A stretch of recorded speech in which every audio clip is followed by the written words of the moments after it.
All right, so far this year, more than 1 million arrests have taken place at the U.S.-Mexico border. That's a figure higher than any full year total since 2005. On track to probably pass that number up.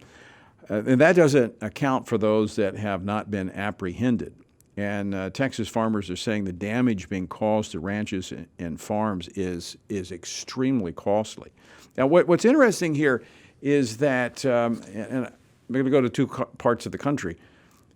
The Biden administration refusing to change their failed policies that has led to this, just massive influx on the border of illegal immigration. But we have over 90 miles from the U.S. in Cuba, we have those that have said, look, we're trying to seek freedom. And the Biden administration is saying, if we catch any of you trying to get in by boat through the water, we're not taking you. What's that all about? Well, joining me to talk more about this, Congressman August Pfluger. He represents the 11th Congressional District of Texas. Congressman Pfluger, welcome to the program. Tony, thank you for having me. And by the way, thank you for your service. I know you are a retired lieutenant colonel with the Air Force.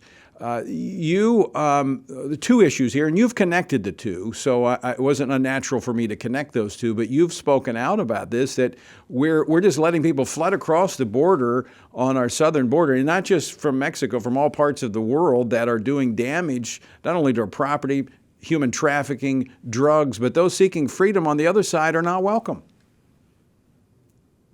Yes, and I definitely want to talk about the damage at some point during the show, but you're right. What hypocrisy to see 90 miles south of Florida, the Cuban people who have been oppressed for over 6 decades, and yet the Biden administration is doing nothing. I got a chance to talk to some folks who were at the rally here in D.C., and I said, well, what happened? Did the president come out? And they said, no, he's abandoned us. Now, those are not my words, although I may choose to use those. Those were Cuban Americans' words who are looking at this situation, and they're seeing literally over 1 million people, as you just mentioned, who have illegally come into our country. And yet Secretary Mayorkas and the administration, the Biden administration, have said, you're not welcome here.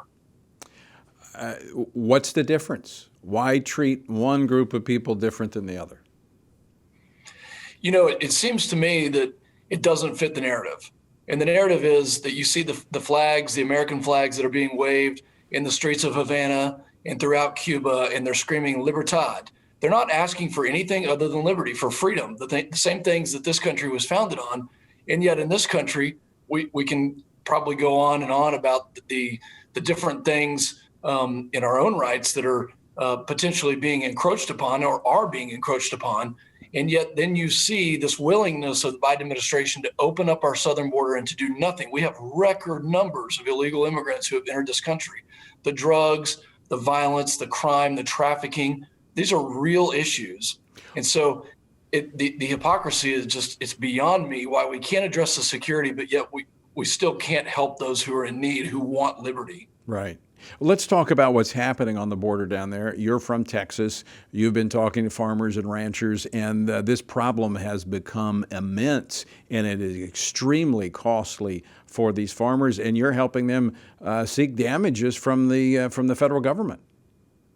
Well, that's right. I've spoken to many ranchers, many farmers who are in border counties. They've got issues, and this has been going on for quite a while, but the numbers that we're seeing this year, again, over 1 million with 2 million expected, the fence lines are being damaged. Houses have actually been burned down. I had ranchers in here last week who showed me footage from their own game cameras. These are game cameras used for hunting and other things.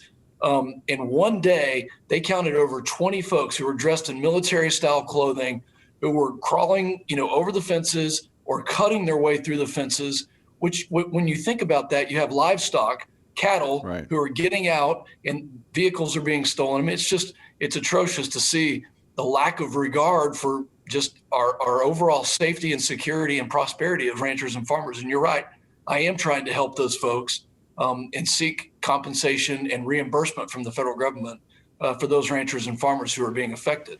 So, Congressman Pfluger, what response have you gotten from the Biden administration when these are American citizens who are trying to make a living. They just happen to be there on the border. Their property is being destroyed as a result of policies of this administration. What's the administration saying? Well, as you would expect, there's no response to actually go see the areas that we need them to go see, which are the affected counties in McAllen, the Rio Grande Valley, in all the way in that sector down to the south. Instead, the vice president went to El Paso, had a photo shoot, and then went on to California. So there's no real work being done. Secretary Mayorkas has repeatedly said that the border is secure. We know it's not secure. And another thing, we need the administration to tell us how many known or suspected terrorists have come through this, have been apprehended this year. Right. That is a real threat. I'm very worried about that. We know that we have record numbers, and we know the administration has not been transparent and forthright on the number of gotaways. So I'm very worried about it from a security side, in addition to the damage that's being done throughout Texas and other border states. Congressman Pfluger, we're up against a break. I got to go, but very quickly, are they still not giving you the information about terrorists that have been detained at the border?